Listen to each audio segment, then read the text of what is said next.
এই কড়াই শোন না। কে বল ফ্রাই প্যান?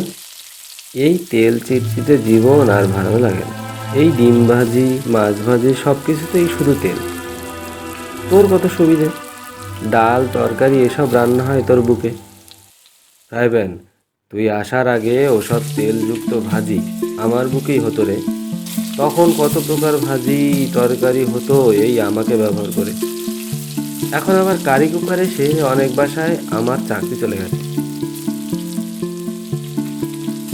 রান্নার পর তবুও তোকে ধুয়ে রাখে, আর আমাকে দেখ, সেই তেল ভরা গন্ধ নিয়ে একরাশ হতাশা ভরা জীবন কাটাচ্ছি।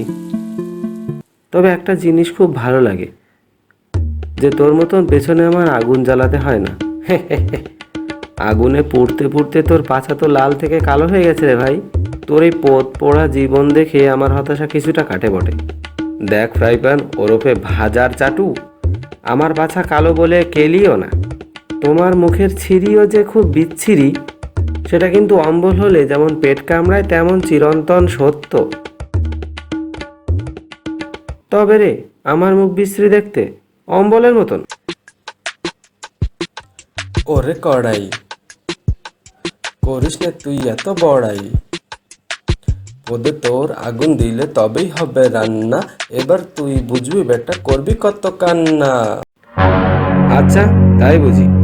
চান করিস নে কতকাল, চান করিস নে কতকাল, নাম নাকি আবার ফ্রাই প্যান। সয়াবিন, সরিষা, পাম অয়েল, তোর গায়েতেই সব পচা তেল। সার সার, কোথা থেকে আসে যে সব ভণ্ড। উম গায়ে কি বিটকেল গন্ধ।